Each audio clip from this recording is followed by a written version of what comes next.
Oh my gosh. Here we go.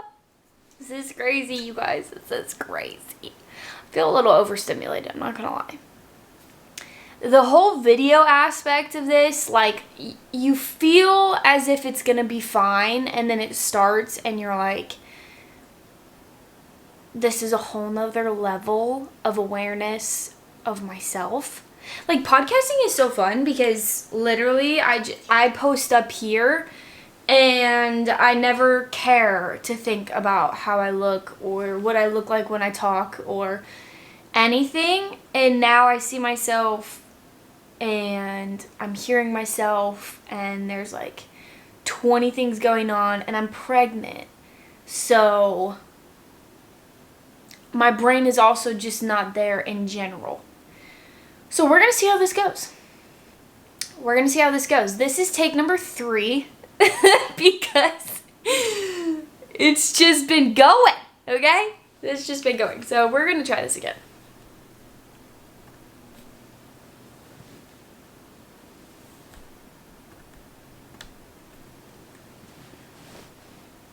Hello, oh my goodness. Welcome back.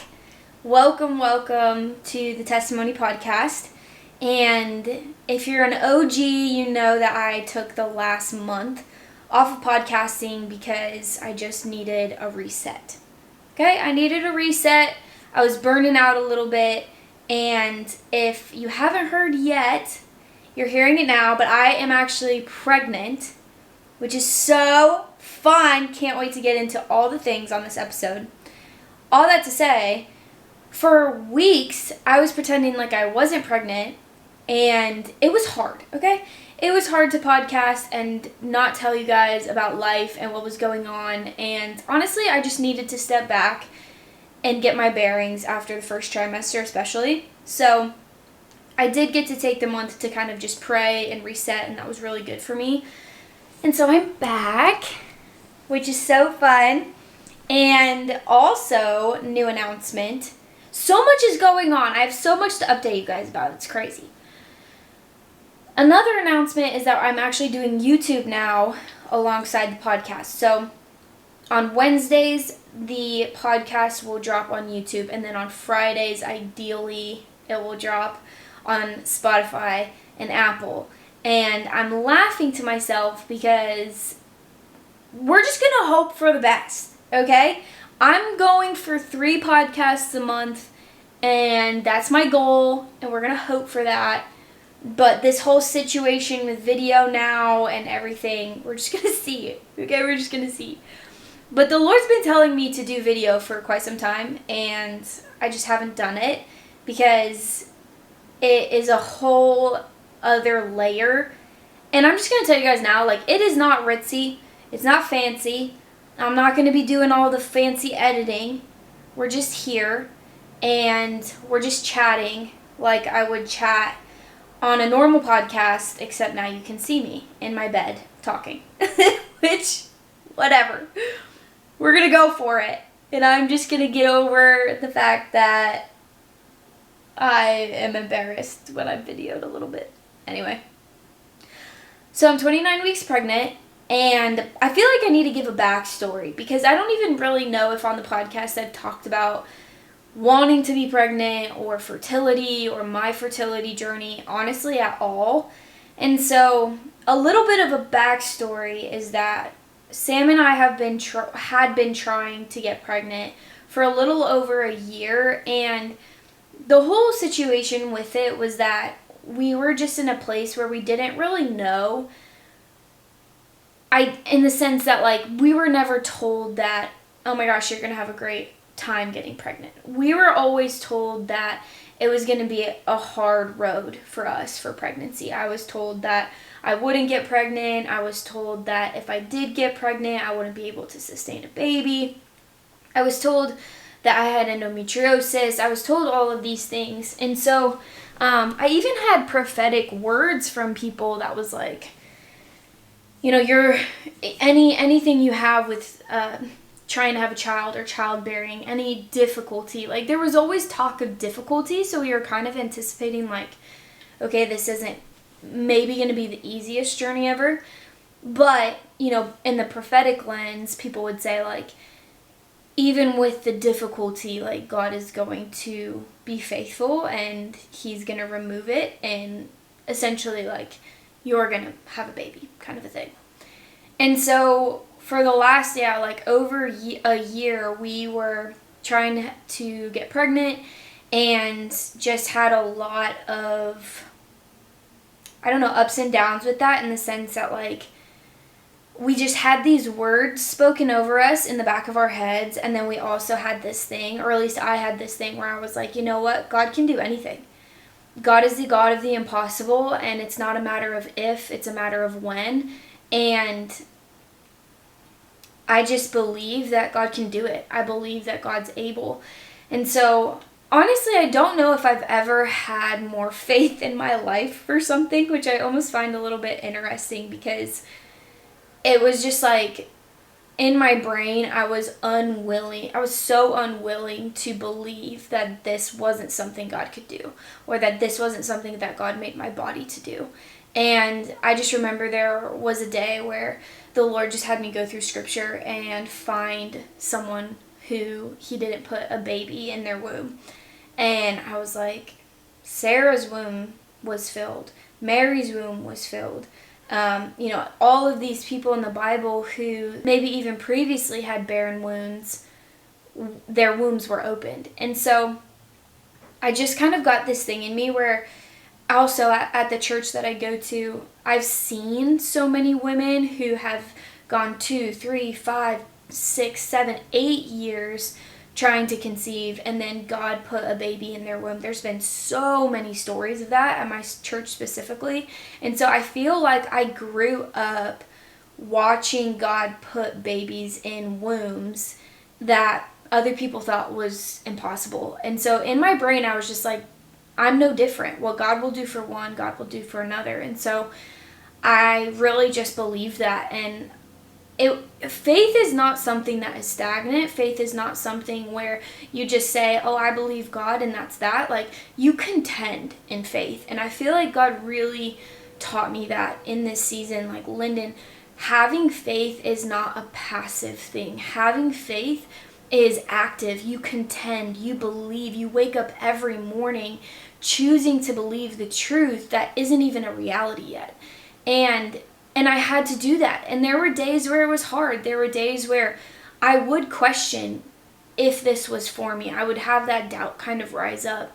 And honestly, the kindness of God in all of this is my daughter's name, which is so weird to say, because her name we had a year ago, like right when we started trying. And the symbol of her name has appeared everywhere in the craziest ways. I mean, you guys, I cannot wait to drop the episode where I talk about her name and I talk about all the God stories with her name, because it's crazy. I mean, it was just nonstop how God would show up, and especially on the days where I would take a pregnancy test and it would be negative. And sometimes I'd be like, oh, it's okay, next time, like, God has it for me, not gonna worry about it, whatever. And then there are some times where it was like 7, 8, 9 months in, I'm like, this sucks. Like, this sucks. And I'm mad and I'm disappointed and I'm tired of seeing a negative pregnancy test. Like, this is really frustrating. And I know God has it for me, but waiting for this sometimes feels like death, honestly. And then somehow God would show up with the symbol of her name that day in a wild way that it wasn't chalked up to coincidence. So all that to say, for over a year, which to a lot of women, that's really not a long time. And I just want to be mindful of the women who have been trying for years and years and years, and like, I can't even get my brain to wrap around that. I mean, I knew an iota of that, but for the women that have been contending for this, do not give up. Do not stop believing. Do not believe that the lie that God can't do it for you.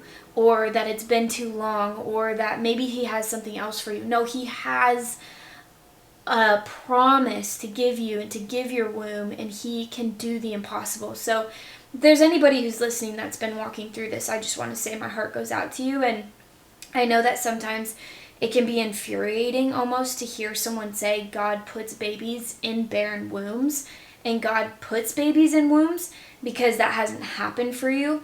But something that God really taught me was, Lyndon, just because you haven't experienced me in this way yet doesn't mean that that's not who I am.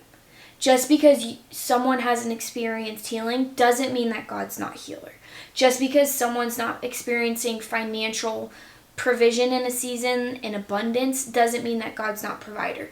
Just because we don't see it or experience doesn't mean God isn't who he says he is. And I think that we just really have to be careful of letting our circumstances dictate the character of God instead of letting the Word of God decide the character of God. So I would wake up and I would declare all these things about God putting a baby in my womb. I would declare that my body was healed. There were days where God would take me through the past with sexual trauma and breaking things off. There were days where God would have me address word curses that people have spoken over me and that I've spoken over myself, or vows that I've made that he was like, this stands in the way, let's get this out. And so we would walk through that. And, I would repent of the times where I wasn't partnering with him in the past, or I wasn't partnering with him about my body and things I had spoken. And God just really took me through this journey that was really, really sweet. And honestly, I'm so glad that I got to walk through that time of waiting. I'm so, so glad, because also I noticed as I was waiting, as months and weeks would go by, the longing for a child grew 100-fold. Like if I had gotten pregnant when we first started trying, I would have been excited, it would have been sweet, all of that stuff. But for me to have gotten pregnant when I did, it was like, I can't even explain it. It was like, this is a miracle. This is a miracle of God. This was the power of God. This was the timing of God. This was the intention of God. And I have never desired this child more in my life. Like I remember actually the week or two before I found out I was pregnant, I remember just crying and writing in my journal about, okay, really quick backtrack. So when I said that we had gotten the name, that was at the beginning of us trying. So all this whole time that we were trying, I knew it was a girl and I knew what her name was. And anyway, that being said, once we got to the end of it, I was just like broken open for desiring to have this girl, to have like my daughter. And I was just like, God, I love her so much already. She's not even, I didn't even know at the time, but she's not even in my womb yet. But like, I love her so much. I like couldn't even explain it. And anyway, it just felt like at the end, everything was accumulating and I had so much desire for this little girl, and I had so much emotion around it and so much built up, just, I don't know how to explain it, like desire is the best way I can say it. And that I did not have at the beginning. I was like, oh, it'd be fun to get pregnant. Like, I want to get pregnant, whatever, let's do it. But it wasn't like this deep longing that it got to turn into. And I feel like that was a huge gift for me. But I mean, I had my screensavers with verses on them about God doing the impossible. I read Romans 4. I can't remember. I think it's verse 15 or 16. But it says, like, he did not, talking about Abraham, he did not weaken in faith when he considered his own body, which was as good as dead, or when he considered the barrenness of Sarah's womb, but he believed in faith that God would do what he said he would do, that God would deliver on the promise that he said he would deliver on. And I have it actually on my fridge, and I would read that every single day. Every single day. I would start journaling about her name. I would make vision boards of like positive pregnancy tests, and I mean, anything you can think of. I was like, I refuse to believe that God can't do this. And everything about what I see, everything about what I believe, everything about what I think is going to come into alignment with that. And so all the time I would say, it's not a matter of if, it's just a matter of when. It's not a matter of if, it's just a matter of when. And like I said, I had my hard days, and there were moments where I was like, it's not that I don't believe that God can do this, it's that I'm just tired of the process. I'm tired of the disappointment. And there was times where I was like, is something wrong with my body? You know, I had this temptation to want to be like mad at my body. And so I kind of had to fight that of like, no, my body's a gift. There's nothing wrong with my body. There's nothing wrong with how God made my body. God can heal any part of me. And I prayed a lot over my body, prayed healing a lot over my body. And so, all that to be said, I really, really learned in that season what it looked like to have faith and contend for something and believe God for something and see Him show up. And it was honestly one of the greatest blessings to me. It was a gift to me. And I also feel like I get to, in a small way, connect with other women who are going through this. Obviously, there's a lot of journeys that have been a lot harder than mine was. And yet, at the same time, like, I still get to believe for them and believe with them that God's going to do the impossible for them too. So, that is the pregnancy spiel about how everything came about and why this is, I mean, every pregnancy is beautiful, but this is just such a miracle to me and to Sam, and it really is so special. And, you know, it's really interesting because I do come from the health world. Like, there was a huge part of me for probably 4 or 5 months where I kind of didn't really even think much about the Lord in it, or like pray or put prayer and declarations and scripture and all of those things first. I was kind of like, in the back of my head, this sounds bad, but this is genuinely where I was at a little bit of, it seems like a puzzle piece. If I get all the pieces right, if I can check all the boxes, then I'll get pregnant. And it's just funny because I thought I was doing everything right. I thought I was checking all the boxes. In my head, I was like, how has this not worked yet? Like, how has this not happened? And I mean, I did get to the place where I was like, okay, well, faith can look like anything. Like, faith could look like a surgery. Faith could look like a medication. Faith could look like God putting a baby in my womb. I don't know what it looks like, but I'm just willing. And I did actually get a endometriosis surgery appointment scheduled, which I got to cancel. But, you know, I finally got to the point after a handful of months where I was like, okay, I'm so sick of this, trying to do this in my own strength. Like, God, I lay down my own effort. Like, I lay down my ideas or my strength or what I think is right, and I just want you to show me. I just want you to lead me. I want to take the supplements you want me to take. I want to go to the doctor you want me to go to. I want to do the things that you're telling me to do. And everything changed after that. I almost wish I did that sooner, but I think that it was just all a part of the process. But as soon as I did that, it was like, okay, we were getting ground. And it was also a lot more fun because then I was really partnering with God and getting to see these God stories happen all over the place. And it's just more fun to do it with God. So it was a really big lesson for me to learn, honestly, early on, that my own intellect, my own human ideas and wisdom and knowledge is very small and very worthless, honestly, in comparison to God's infinite wisdom, and to just submit to Him. So, okay, anyway, I wanted to set that up because going into just talking through like questions and answers and pregnancy stuff and all that, it's so important for me to make it known that God did a miracle and that it was straight up God. God is just so faithful. He is just so stinking faithful.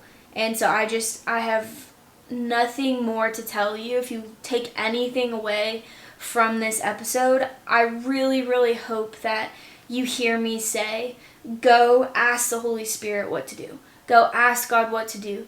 Go tell him you want to just follow him and say yes and obey. Like, partner with God. It's so much more fun. And God will speak to you because God has designed you to hear his voice. So, God can do anything. God is faithful and God will speak. And he cares about the details of our lives. Nothing is impossible with God. Nothing. Nothing at all. So, that being said, let's just dive right in to questions. Oh my gosh, I've missed this and I've missed you guys. I'm so excited to be back, and I think that this whole YouTube thing might be fun. We'll see. Okay, so question number 1 is, did you ever have a fear of miscarrying? Yes, I definitely did experience the fear of miscarrying, and obviously I didn't have a past of miscarriages, and so again, everybody's experience is different, and please just listen to all of these question and answers through like a filter, because the reality is I'm just speaking from my experience and what I've walked through. I'm not speaking for anybody else, or, you know, there's so many other stories, and I completely understand that. I'm just sharing purely from mine, but yeah, I did. I mean, I think that those first couple weeks are so vulnerable because it doesn't even really feel like you're pregnant necessarily. You don't have a bump, you're not feeling the baby move. There's not a lot going on, and obviously that's like the highest time for risk. But there was probably a 2-week span where I felt like I woke up every single day crippled by the feeling or the fear, wondering if the baby was alive. And honestly, that was a whole other experience of having to go to the Lord what some days felt like every 5 minutes, to just say, okay, Lord, I'm afraid again. I'm afraid that the baby's not alive. I'm afraid that I'll miscarry. Because like I had said, someone had told me that if I got pregnant that I wouldn't be able to sustain the baby. And so I think that was like chirping in the back of my head a little bit. And I just had to wake up every single day and give that to the Lord and take from him the truth that he wanted me to stand on. So some days it was like I would have the thought come by one time. Some days it would come by all day long. Some days I just felt like I couldn't escape my brain and just like this fear. And I don't know if this is like a little bit selfish or not, but I was also really afraid that I would miscarry and have to like redo the first trimester. It was like the first trimester was really hard for me, so I was, 4, 5, 6, 7, 8 weeks in, and I was like, oh my gosh, if I for some reason had miscarried, then I would have to do this first trimester like double time, and I just felt so weary, and I felt so beaten down after like how hard the first trimester was for me, that was also freaking me out. So it was like the fear of losing the baby, who I already had such an attachment to, the fear of having to go through first trimester again, which obviously will be a different story when I have another child. But it was just like the thought of going through it, in a close time frame, all that stuff. Like it was just such an easy spiral to go down with that topic. And honestly, it finally got to the point, and I remember the day where I kind of just sat with the Lord, and I was like, why am I afraid of this? God is the most powerful being in the entire universe. and he is sustaining this baby in my womb. He has made it so evident and so clear that this baby would be a miracle in my womb. Like, why would he put a miracle in my womb just to take it away? Which I don't believe that God takes babies away. I don't believe that miscarriage is from him. The Bible says that the devil comes to steal, kill, and destroy. So that would never be something that I'm like, God, why did you take this baby away? But more so like, God's going to protect this baby and God's going to sustain this baby. And actually, I can't remember how long it had been, probably a year and a half or so from that time that I was talking about with like being afraid of the miscarriage or whatever. I had a friend reach out to me and say that she had a dream about me, and I was at an ultrasound and there was, two babies that came up on the monitor. I think that I was like pregnant with twins or something. And I was like, wow, that's crazy. And that night I saw a double rainbow. And I always kind of thought like, oh my gosh, maybe I'm going to have twins. And then in that moment, when I was afraid of having a miscarriage, I felt like the Lord was like, I am with her in the womb. I am with her. I'm sustaining her. I'm keeping her. And you don't have to be afraid. And so, yeah, I had to wrestle with that thing of like, but people do miscarry, but people do lose babies. And it doesn't make sense to me. And I think if I had a miscarriage, it would be a whole nother thing to have to work through of like, why did I have this miscarriage? Like, I think that would be really hard to work through, and that's not something that I have had to walk through. So I feel like I can't speak much into that or relate to it much. But I did have the fears come up a lot, and I just chose. I think you just have to get to a point where you just choose what to believe. Because once I started going into like this human reasoning thing of like, but babies are lost all the time, and this is what happens to these types of people, and whether you're this person or this person, it could happen to you. Like, once I started going down those rabbit trails, it was like I would feel overwhelmed with fear. And sometimes we just have to cut those off at the throat and say, I'm not even going to go there. I'm not even going into the what ifs, because they're literally endless. And I'm just going to believe that God's powerful, that he put this baby in my womb and he's going to sustain it. And I'm going to stand on that. And I'm going to let my body come into alignment with that. And I would just say, every time that fear would try and come and gnaw at me, I would say, God is the most powerful being in the universe, and he is for me. He did the impossible. He's doing the impossible, and he's going to keep this baby alive. Period. End of conversation. And then I would just move on. I wouldn't even let myself get caught up in it. And honestly, once I got to that point and kind of had that revelation of like, God is for me, why would I be afraid? Because, I mean, if there's anybody that I can trust to be all powerful in this situation, it's him. I just moved on, and the fear just stopped because I stopped sitting at the table with it. So, did I have a fear of it? Yes, I did. And it's kind of the same as what I'll probably say this whole podcast is, keep going to the Lord about it and bring it to him over and over and over again.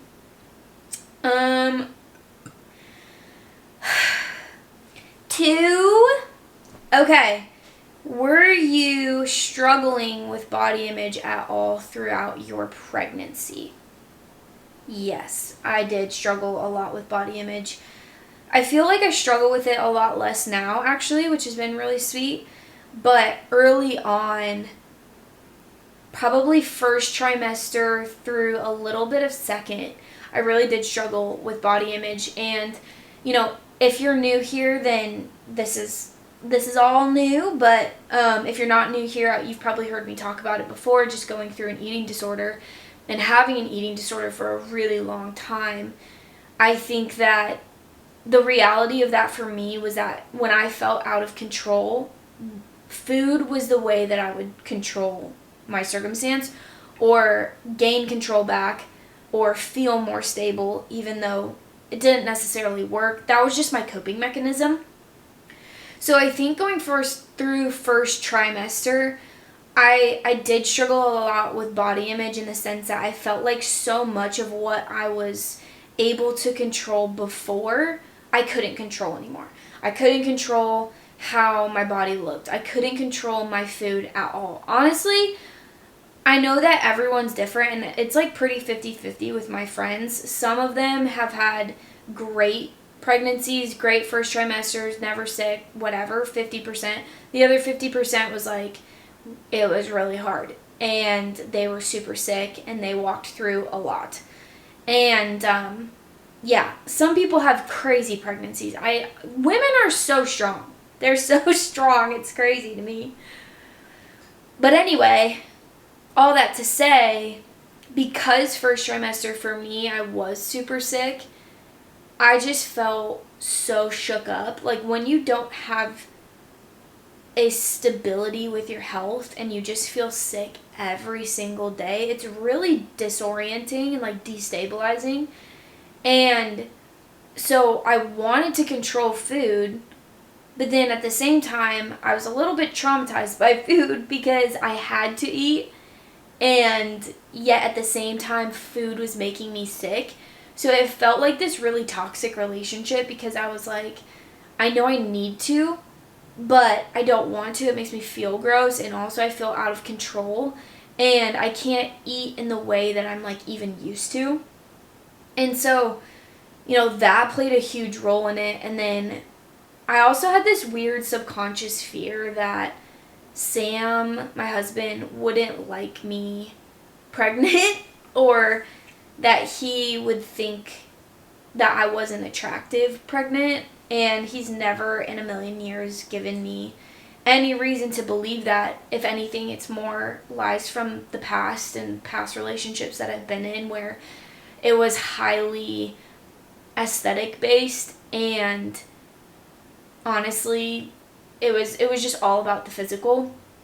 And so I don't know, I just had this really weird fear that like Sam wouldn't find me attractive, or he wouldn't love me if I looked different, and my body was changing and I couldn't control that. And it was really healing in the same breath though, because Sam was just so sweet. I mean, like, he just dotes on me and hypes me up and loves my pregnant belly and loves my pregnant body, and that has been like a really big gift to me because honestly, like I said, it was just every time I would look at him, I was like expecting to see him respond in a way of like disgust or disdain or dislike. And like I was afraid to see that, and I never have. I've never seen that from him. If anything, like he just looks at me with so much love, and he thinks my body's so special. And so, yeah, I did struggle with it, and there are days where I still do, where I'm like, wow, I have cellulite in places I have never had cellulite before, and, whatever. But I had to go on a prayer walk. Like, this is going to be consistent, you guys. I cannot tell you how much I've gone to the Lord in 7 months, and it's been wonderful. But I'm like, wow, I really need you. Like, I really, really, really, really, really need you right now and every day. But, when the pressure is on, man, you either crumble or you run to the Lord and you throw yourself in his arms and he sustains you. And that's what it's been. I mean, pregnancy is just crazy because you grow, like, as a person. You get the opportunity to grow so much in 9 months.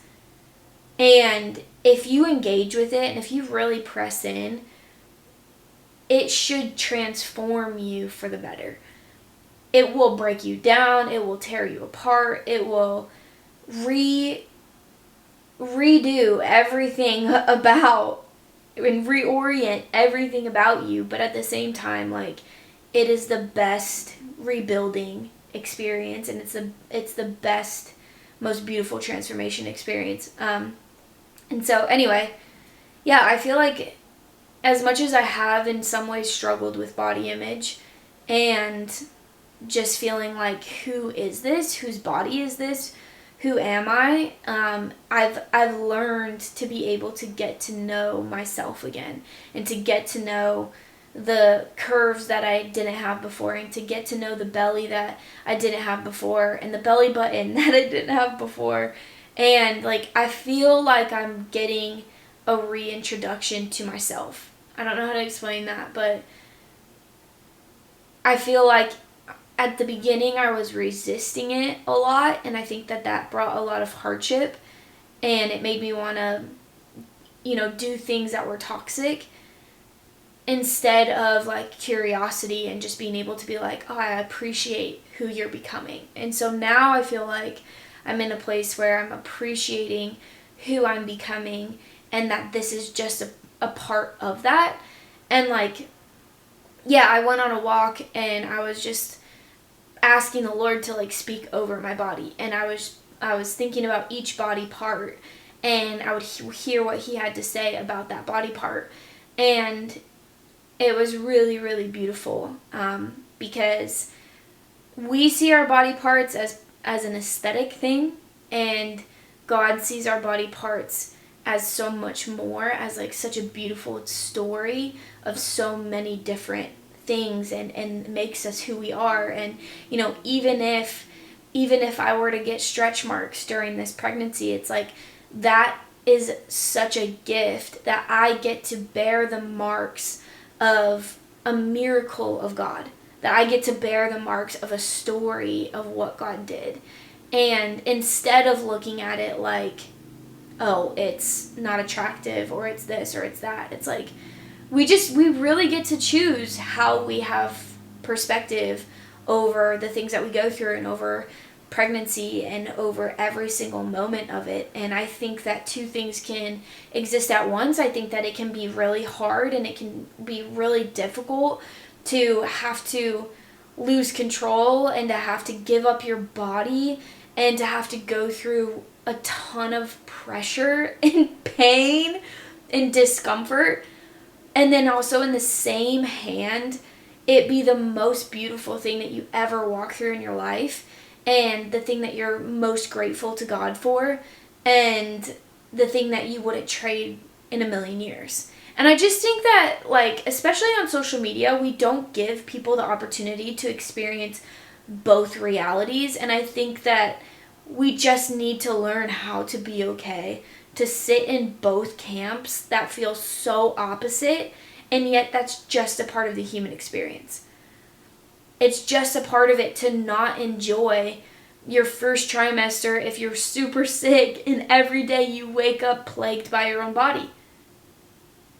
It's just okay, and it's just reality to struggle with the fact that you are gaining weight, or that your body doesn't look the same as it did. This is the home that you've been in for 20 some years of your life. It's hard to let it change and watch it change in ways that maybe you don't see as beautiful, or maybe you struggle with, and so that makes you feel differently about yourself. I don't know. But all that to say, I think we need to have grace for ourselves to be able to just experience those both extremes, and not one without the other, or push people to get past the difficulty of it. Like, I think that I notice a lot of women be like, yeah, my first trimester was hard, but like, it's such a gift and I'm so grateful. And I can tell that it's because they're more afraid to be honest about how it really was, and just let it be that, than, and they'd rather just like cover it up with like a bunch of gratitude, even though they really just want to be honest. I don't know if that makes sense, but I just think that we need to give people more space to be honest and not shame them for it. I don't really know where I'm going with that, so I'm going to redirect, because I feel like my brain is doing a thing, and I need to come back. I need to circle back. Okay, I'm going to move on to question number 3. Okay. Give us a little overview about the last 3 trimesters. All right, so 29 weeks. I'm just starting 3rd trimester, so I can't really speak much into that, but I do want to touch on kind of where I'm at right now with third trimester because it's been very reflective for me. So anyway, first trimester, I had literally found out I was pregnant, and 2 days later I got influenza A. So that was crazy because I feel like I had this super high of, oh my gosh, I'm pregnant, this is the best day ever. I literally cried for like days on days on days about being pregnant. It was the most beautiful experience ever of getting to see a positive pregnancy test and getting to tell Sam. And then I feel like, bam, my face just freaking hit the cement. And I got influenza A, which is the worst ever. It was so bad. You can't take any meds for it. You just have to suffer through it. And it was really hard. And I don't know if everybody gets this, but you do get severe nausea with influenza A. So I was pregnant. I had influenza A, which was one of the hardest sicknesses I have ever had, genuinely. I was afraid. Oh my gosh. Like, I had, I think, 3 or 4 days of continual fevers. Like, I couldn't get the fever to break. And that scared me because I'm like, oh my gosh, I have a baby in my womb. Like, it was just a really hard start to being pregnant because I wanted to be so excited. And also, you guys, I found out that I was pregnant a week and a half before my birthday. So it was perfect timing. It was the best birthday gift ever. And we got to tell our families, like, through celebrating my birthday, but I was so sick. But we just, like, I had to show up because I was like, oh my gosh, we have to tell them. But I was so sick. So I got influenza A, and then that really kickstarted the nausea, and I had severe nausea, severe food aversions round the clock. Morning, noon, and night. At night, I was even sick. The only time I felt relief was when I slept.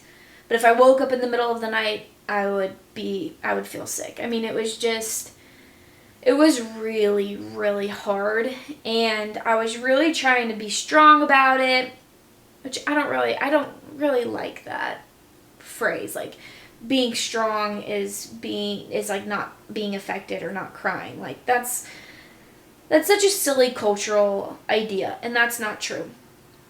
But I was trying to, I don't know, I honestly, I was trying to suppress seeming like weak to anybody, because I was like, other people go through harder things, other people go through harder pregnancies, I'll be fine. Like with Sam, I wouldn't tell him how I was feeling because I didn't want to sound like a broken record or be annoying or whatever.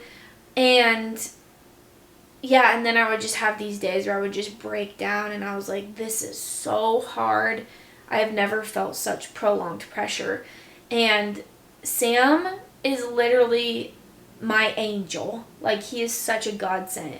And I feel like the first trimester we got to get really close, because I needed so much support. I needed him to hear me say the same things over and over again and complain about the same things and struggle with the same things and cry. And he never once made me feel like a burden. He never made me feel like, oh my gosh, suck it up. He never made me feel like I was small or anything like that. He would literally just sit with me and hug me and hold me, and he would say, you know, like, this is really hard and it's okay that it's hard.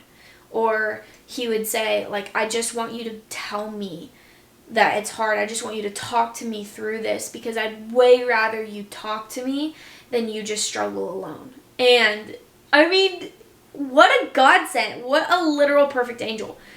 So I really struggled to let him in because I felt like, I don't want to be annoying. But when I did, it was really, really sweet. So yeah, I think that as hard as first trimester was, I'm so grateful for it, and I'm still so grateful for it, and crazy enough, I wouldn't change it, because I think I went into pregnancy really mentally weak, and first trimester was like a wake-up call that I am strong. God made me to be strong, And you get to have a choice to be mentally tough or mentally weak. Period. I mean, either you choose it or you don't. And I think pregnancy's been really interesting because my relationship with the Lord has always been this really tender, caregiving type of experience. And during pregnancy, like, don't get me wrong, I felt the presence of God with me every night sitting next to my bedside, like, there while I would just cry myself to sleep because I was just glad that I was done with the day. But I have felt God more as a coach in this season than anything else. Like, I feel like God has been in this place of, like, you know when you watch the movies where they're boxing and the coaches are like instructing them through it and they're kind of like, take the hit, take the hit, take the hit. Like, I felt God in that, like, Lyndon, stay strong, press through, endure, do not give up. Like, I just felt like the Lord was like, I know it's hard, but we're going to keep moving. I know it's hard, but one day at a time. I know it's hard, but you can get to the end of today. Like, I felt like he was a coach pulling me forward and not just, like, comforting me in my sickness or in, like, the struggle of it. Like, there were moments of comfort, but I felt more so like God was like, come on, get back up, keep going, you can do it. And I'm really glad that I have gotten to experience him in that way, because again, that's exactly what I needed in this season. Because if he had just coddled me, I wouldn't have been able to walk through and be like, okay, Lyndon, wake up and you can push yourself today. You can go on a walk today. You can go work out today. You can get this meal down today. And to be honest, like, I just feel like first trimester, I was doing things every single day that I didn't want to do, which honestly made me want to throw a tantrum because I was so sick of that day after day. Like, oh my gosh, I don't want to wake up and do something I don't want to do and push myself all over again. Like, I'm tired of pushing myself. You know, and there were days where it was like, there's no freaking chance I'm getting out of bed today. There's no chance I'm working out. I didn't work out from 4 weeks to 6 weeks because it was really bad. But it got to points where the Lord was like, we got to keep moving. And so I really just got to find out that I'm a lot stronger than I thought I was, and I got to, like, push myself. I got to appreciate my body in a different way. And I also felt like it was good for me too, because I think that it was just the beginning of realizing that I have no control. Like, I have no control over my baby. I have no control over who she ends up to be or her health or whatever. I can eat well and I can do the best that I can, but I don't have control. Control is a complete illusion. And if anything, like, first trimester just reminded me that my dependence is on Christ and not my own control, not my self-reliance. And I really learned that going into second trimester as well. Like, death to self-reliance. Death to self-protection. You just need God. That's it. Like, you just have him to depend on. And if you don't, good luck. I don't know. I would totally be on the ground, unwell, if it weren't for the Lord. The Lord is so kind. So as far as first trimester goes, I just relearned that I can do hard things, which I had to learn that lesson because this baby's going to have to get pushed out of me.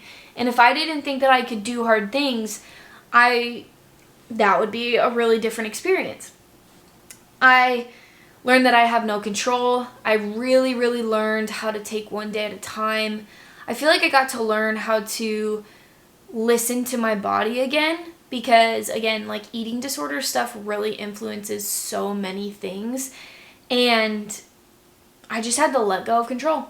I just had to let it go and just get food down. And another area of control that I had to let go of was even just with health stuff, because I was to a point where I would eat and it would come back up and I'd have to shove it back down. And it was a bit traumatic. And I was just like, there's no way I can do this for 20 weeks. Like, this is hard. And so I did decide to get on Zofran, which is a nausea medication, and it doesn't take the nausea away, but it makes it so that you can get food down, essentially, or at least it did for me.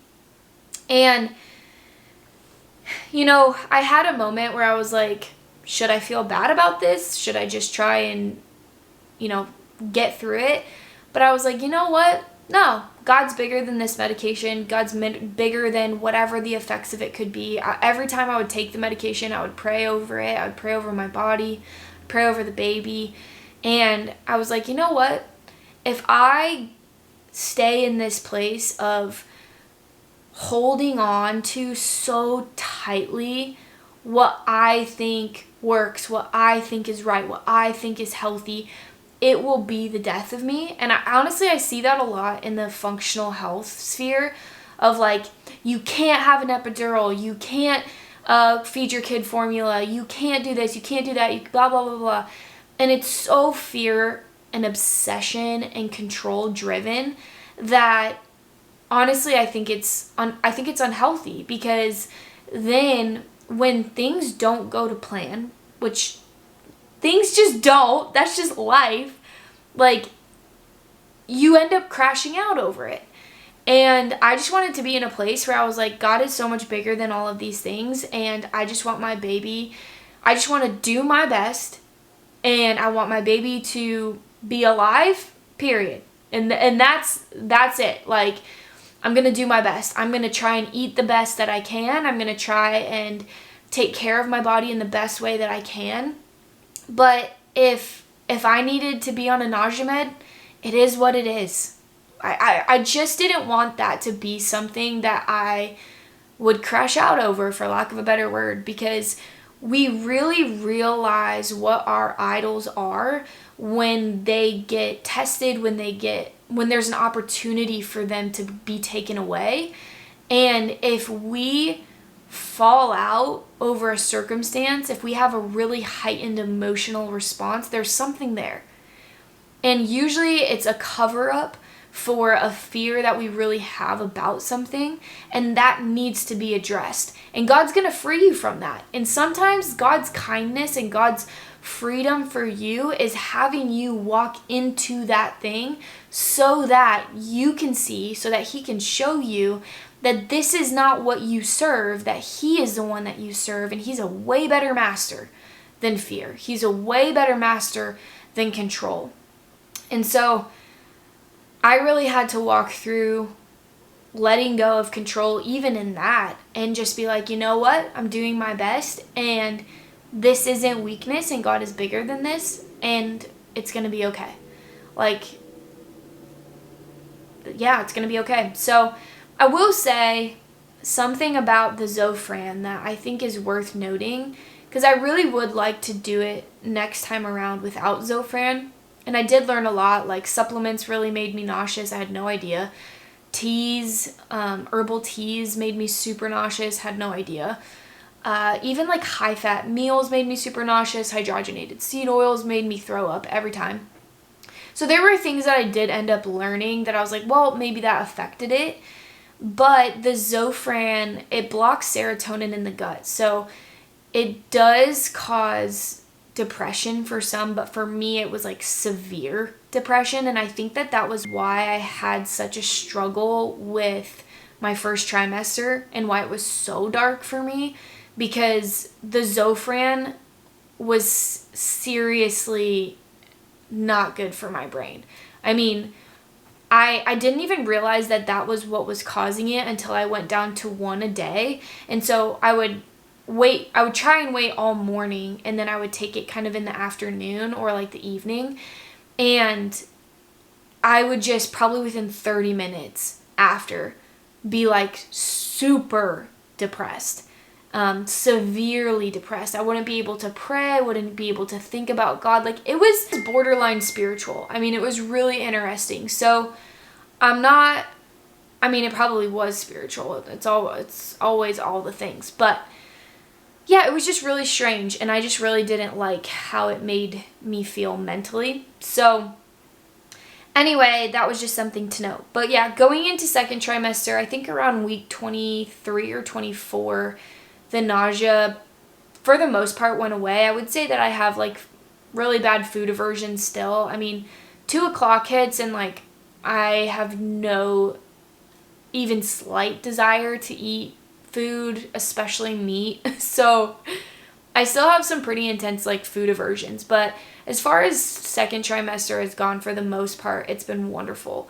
And yeah, I feel like I was really walking through learning like letting go of self-reliance and self-protection, and honestly, like the fruit of perseverance being joy. I had prayed and asked the Lord. I was like, Lord, I really want you to restore the joy of pregnancy and this miracle in my womb, because I feel like first trimester just really took me out, and was so blessed by the way that second trimester felt, because I was like, I had so much joy. I've been so excited about the baby. I have had really, really, really sweet moments with Sam. I'm trying to think if there was anything else with second trimester, but yeah, I would just say that I kind of got to this point where I was like, man, pregnancy is not about me. It's not about this trendy thing that you get to go through and it's like this Instagrammable situation. Like, pregnancy is an opportunity to see what it's like in real time, to give up your body, to literally lay your body down, lay your life down for someone else. And I don't think that there is any, I mean, maybe soldiers in the army or like military or whatever, they know what it's like to lay their lives down literally. But I feel like there's very few other opportunities you get in life to, in every way, give up your body. I mean, it is the most sacrificial act, and I don't think I realized that. And honestly, I remember weeping one day thinking about it, because I was like, this is what Jesus did for us. Like, he just chose it. He literally chose to give up his life, to lay it down, to give up his body, and all for us. All for us. And it's one thing for us to give up our bodies and to lay our lives down for a child in our womb that we're going to love with our entire mind, body, soul, and spirit. But it's a whole nother thing to do it for someone who hates you, who rebels against you, who doesn't believe in you. Like, Jesus did this for a world that rejected him. Jesus did this for a world that wanted nothing to do with him. Enemies of God. He chose then to lay his life down. That is a completely different thing. I mean, for the joy set before you in pregnancy, you're like, okay, I can get through these really hard days. And Jesus, for the joy set before him in the same way, but in such a completely different way, chose the same. And I don't know, I feel like the crucifixion and Jesus coming to earth as a man, all of it was just so different now as I'm going through pregnancy, because I get to taste what it's like to lay my life down. So that was second trimester, but it was so good. And baby started kicking. We got to see baby on the ultrasound. Seeing Sam like love her so much and talk to her at night is like so fun. Second trimester was really, really good. So now going into third trimester, I would say, as far as kind of how it's been, I mean, I'm only on week 2, so I don't feel like I have the fullness of what it's probably going to be like in 2 more months. But I think that something that I've been thinking about a lot lately is kind of like I've mentioned in the beginning, like this reintroduction to myself. And that sounds a little bit weird, but I think that we're also moving. So I feel like we're going through a lot of change in so many areas of our lives, and Sam's going to be graduating barber school in October. The baby's coming in October. We move in 2 weeks. So there's just so much change. And I've just been thinking about like leaving this apartment, and I feel like it's kind of a prophetic picture also of like leaving childhood, because in this apartment, well, I actually moved here when I was 19 and I lived alone in a different unit. But again, like first time I had moved out of my house, and I was just a kid. Sam and I were dating at that time. But then, yeah, we've been living here for almost over 4 years. And we grew up here. Like, this is the place that we were like kids together, growing up, figuring out life. This is a place where Sam first started sewing and screen printing and making clothes. This was the first place where I, started doing the ventures that I've done. And this is like, this place has so many memories, really, really good memories of us being kids and, laughing and sitting on the couch, and me going on walks. And this is where I got sick. This is where I got better. This is where I conceived a child. This is where I've met God in so many different seasons. Like, this place is so special, and it marks an era of us, of Sam and I. It's like a time capsule. I can't even explain it. And so leaving just feels really weird, because it's not that I'm just leaving an apartment, or Sam just leaving an apartment. Like, I feel as if this leave is a prophetic leaving of our childhood and going into adulthood and going into being a mom, going into being a dad. And I just feel like I am holding a lot of funerals lately for these versions of myself, these versions of Sam and I that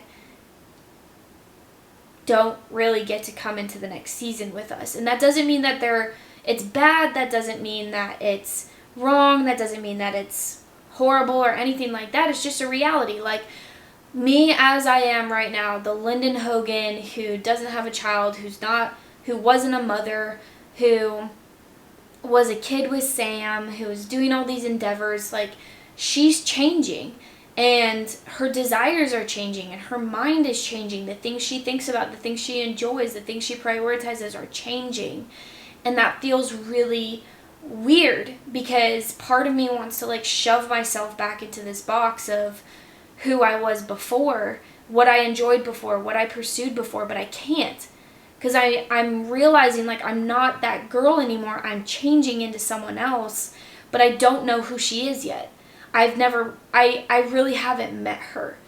And I think that that's what's really bizarre, is I feel like I'm having this reintroduction to a new version of myself, and I'm getting to know her and what she's like. And it's not that I don't like her, I just don't know her. It's like the home that we're about to move into. I like the home. It's a nice home. It's actually a huge God story. I'll have to share that at a different time. But it's not home yet. I haven't lived in it. I haven't made memories in it. I haven't cried in it. I haven't been with Sam in it. I haven't had time in it. I haven't seen what the light looks like coming through the windows in the morning. I haven't spent a Christmas there. Like, it hasn't become home yet. And the same feeling is what I have with myself right now, is like, it's not that I don't like this version of me that's coming. It's that I just don't know her, and I'm getting to know her, and I'm trying to be curious about her and appreciate her and embrace her instead of like resist her or not like her or try to shut her out. And something that, like, I see a lot of things on Instagram, like, I promised myself that I would work out my entire pregnancy, whatever. And I think that's a great thing to desire. But, like, something for me that I promised myself going into pregnancy was that I would not disengage, that I would not go numb, that I would not be willing to be transformed by every part of it and be really, really present with it. And there's been times where it's been really hard to do that. But I didn't want to leave this season and have a baby and then be like, oh my gosh, who am I? Who is this person? I have a baby now. I had to leave this person behind, but I wasn't ready to leave her behind and just have like this crisis moment. I wanted to be able to, and I'm sure that there will be things still, that I'll work through, but I wanted to be mentally in a place where I was like, okay, I've been able to grieve the old seasons and the old versions of me, and the time that I would have to myself, the ways that Sam and I would interact, the things that I could do freely, whatever. And I'm able to step into the season of being a mom and being like, yes, this is who I am now. Like, this is a part of me now. It's not only who I am, but it's a part of me now. And I can a little bit more easily transition into this new version of myself instead of feel like it just came out of nowhere and I'm disoriented and I'm freaking out and all that stuff. Again, I don't know what it's going to be like, and I might struggle with things like that, but I don't think that engaging with these experiences is ever wasted. So anyway, all that to say, I think that I've just been working through that and processing that a lot of, man, I have loved this version of myself. I've loved this version of Sam and I a lot. I've loved the things that we've gotten to do together and the times that we've had and the moments that we have laying in bed laughing and feeling like a kid in some ways still. Like, I have loved that.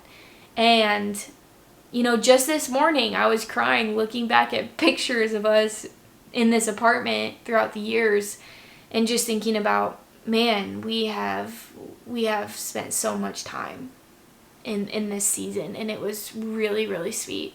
And I'm crying because I'm happy, and I'm crying because I'm sad, and I'm crying because it's beautiful, and I'm crying because it's hard.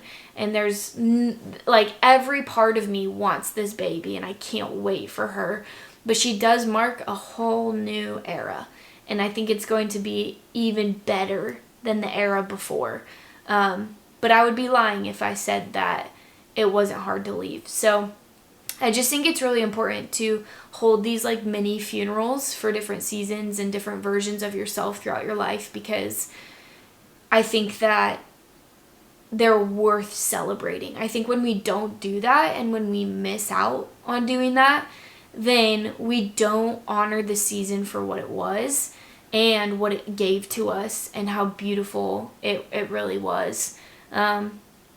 So yeah, I'm just getting to know her, just getting to know this new version, and it's weird and it's bizarre for now, and there's even a sadness in it, but there's like a huge excitement and joy in it, and so much discovery to be had, but it just feels interesting. So that's kind of where I've been at as far as third trimester and it becoming more and more near that she'll be here.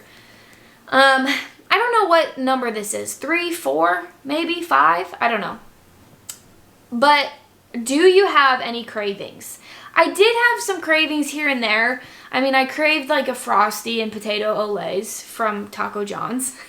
But I never indulged on those because, yeah, eating out just made me really sick. I would throw up every time. So I would more so have craving fantasies, which sounds weird.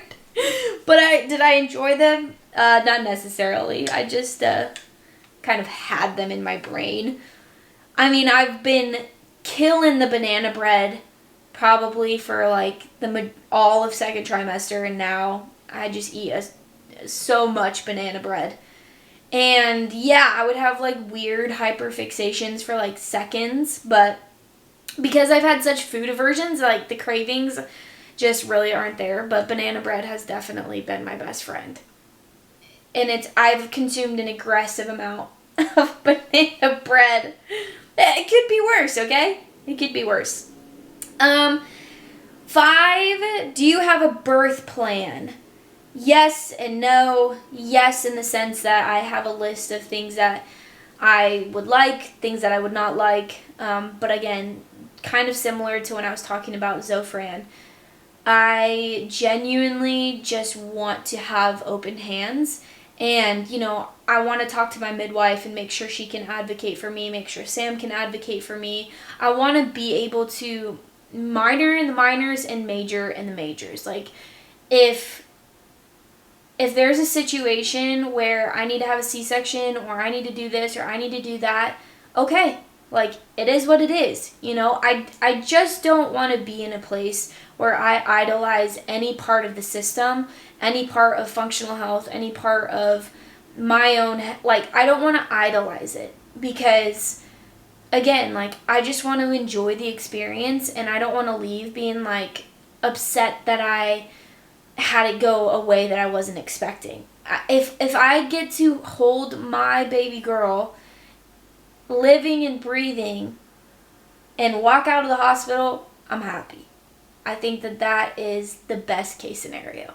And I think that, like, especially the functional health world, they make it seem like all of these scenarios are like worst case scenario. If you get a C-section, if you get an epidural, if you get induced, if you get this, if you get that, like, but the reality is the worst case scenario is not getting to leave with a child that's alive. Like, I can't, having to even speak that, like, literally makes my soul shatter. That is the worst case scenario. So let's not make it about all these other things, because you get the entire opportunity of their childhood to feed them really well, to nourish them, to be able to give them herbs and supplements that help their body. You get to have so many years being able to create a really good foundation for them. Let's just not crash out about what happens with the birth. It just is what it is. God's big, and I'm just not worried about it. So I have a birth plan, but I don't, like, honestly, I'm really excited for birth, and this is probably part of first-time mom ignorance, but I just can't wait for, like, the bonding experience with Sam and how close we're going to get through it, and I can't wait to see how I can push my body and how I'm just excited. Like, I just think that it's going to be exciting, even though it's probably going to be really painful.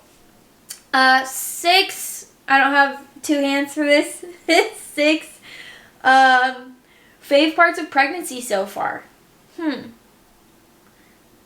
I have loved how it has helped heal a lot of my body image issues. I've loved the relationship Sam and I have had throughout my pregnancy. I feel like we have always been best friends, but especially now, I feel like we are, just peas in a pod. We are obsessed with each other, and I've loved that. This has been a really pressure-filled season for both of us in different reasons and for different things, but it's really cool because I feel like we've gotten to just be each other's biggest cheerleaders through it. And yeah, I think our relationship and our marriage right now is just so stinking special. I'm obsessed with it. I'm obsessed with him. Oh my gosh. So yeah, that has been really, really sweet. Getting to pray over the baby, getting to feel her kick. I love feeling her kick. Every time she kicks, I smile, and I just get so giddy. I feel like I have butterflies every time she kicks. She's so perfect. I love her. Gosh, what else? I think it's really sweet to see how people have responded, how people love her already, how people have been loving on me. Has been really, really sweet, really big blessing. Honestly, just like the whole process with the Lord, I've just seen God show up in so many ways. I'm just blown away by God's kindness, because He has shown up like crazy, literally so crazy. And I just have journals of all of what He's done this year, and it just blows my mind. The provision, the faithfulness of God, the way that He has taken care of us, the ways that He has taken care of me mentally, physically, emotionally, the things He's taught me. I'm just really, really grateful. I'm grateful for what pregnancy has taught me and how it's changed me. I've really loved how it's changed me. At first, I thought I was changing into a terrible version of me. I was like, oh my gosh, who am I? I don't like you. What's wrong with you? You are, like, repulsive. But now I'm like, oh, this is so special. So, yeah, that's just a few of the favorite parts. Okay, I'm going to end on this one because I'm already in hour 16. So, it says, what have you done for workouts and supplements? So, like I said, first trimester supplements, I pretty much stopped taking them once I realized they were making me super sick. And now I just do them in the evenings. So, as far as supplements go, glutathione, which is really good for the baby, helping reduce toxicity, really good for the liver. Magnesium, obviously, wonderful.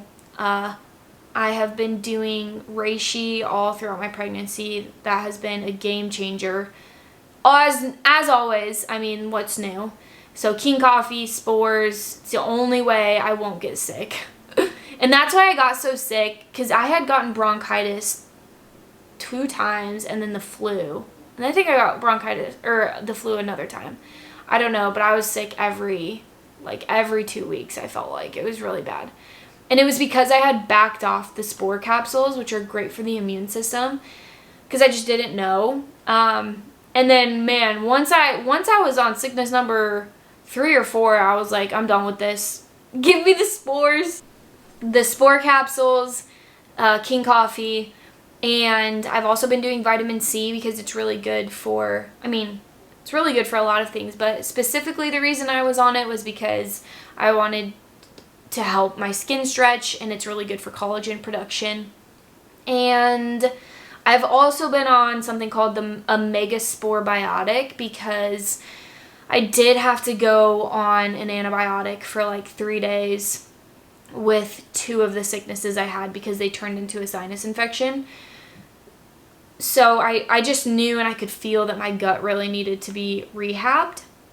And so that has also been, I think, super helpful as far as immune system goes, because ever since I started upping the spores and taking the Mega Spore Biotic, I haven't gotten sick. Praise God. Please, please, would I not get sick again in Jesus' name.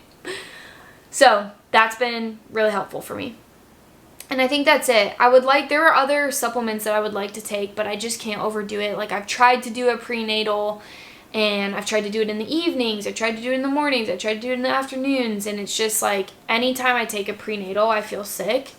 It makes me super nauseous. So I've just kind of given up on that, which I don't encourage that. If you can take a prenatal and it works for you, take a prenatal. Please. Like, my eyebrows, my eyelashes, my hair would have very much so benefited, whatever, from a prenatal. But as soon as this baby comes out, I'm taking a prenatal. I am going to load up on a prenatal because my body really needs it, and I can tell it really needs it. So, yeah, that's kind of it for supplements. But as far as working out, I've just been doing my best, man. There are Sundays where I'm like, I do not want to go to the gym. Most days I don't want to go. But I'm lucky because I do a group fitness class and I get charged if I don't. So that's been super motivating and honestly a godsend. And so as far as like in the beginning, I didn't work out probably from 4 weeks to like 6, 7-ish weeks. And I was not worried about it. I was just like, you know what? All I can do is survive through the day and sleep. And that's my best for the day, and that's okay. And then once 7 weeks came around, I started doing, I think, twice a week. It was still really hard. I would go and I would just like sometimes leave 10, 15 minutes early, or honestly just like get through it because I was so sick. It was hard. But again, I was like, you know what? I'm just going to do the hard things. And then probably by week 9, I think I was back to like 3 times a week weight training, and then was back on like my 10,000 steps a day. So as far as workouts, that's about it. But yeah, don't feel bad. I do remember feeling guilty early on, like, oh, should I be working out? I literally physically can't, but like everybody and their mom on Instagram is working out their whole pregnancy, and I just can't. And I finally just got to a point where I gave myself permission to not. And then it was just absolutely wonderful. And I was fine with that. And that worked for me. So anyway, pregnancy recap. Thanks for joining. I had fun, and I had so much to tell you guys. I still feel like I have so much to tell you guys. But like I said, this is a place for reconnecting the mind, the body, and the spirit. And really just fleshing out God's design for health and bridging the gap between just all of those different areas, because we see in culture a lot that it's one or the other, or that God's not a part of this, or that it's all about me, myself, and I. But God has such a beautiful design, and He is our creator, so He is intimately involved in this, and it matters so much to Him. So I just want to pray us out. Father, thank you so much for this podcast. Thank you for every single listener. Thank you for every single person that's going to listen to this episode. God, I pray a blessing over them. I pray a blessing over their mind. I pray a blessing over their bodies. I pray that in the name of Jesus, disappointment would no longer rob souls, that believing for less than what you can do would no longer rob souls. I pray that people wouldn't just be in a place where they settle at the bare minimum to avoid disappointment, but that they would believe you again. God, I just pray that you would resurrect a belief, a deep, deep belief in people that you are the God of the impossible, that you can do anything, that you're faithful, that you're willing and able, that it's not just that you are able to do it, but that you want to, that you desire to, that you long to put a baby in wombs that have been praying for years or months or weeks for their wombs to be open. So God, we just pray a massive anointing of open wombs over this episode, over every listener, in the name of Jesus, that you would be faithful to fulfill your promise, Lord, that you'd be faithful to move on their bodies in power. Father, I pray that you would be with anybody listening who has had a good or a hard pregnancy. God, I pray that you would inhabit their pregnancy, that you would inhabit their mind, that if it's been hard, that you would bring perspective, that you would bring comfort, that if it's been really, really good, that they would just brim with gratitude and cling to you. Father, I pray that you would help people be able to process the things that they can't even put words to right now. Help them to transition in this new season. And I pray that you would just bless them. In Jesus' name.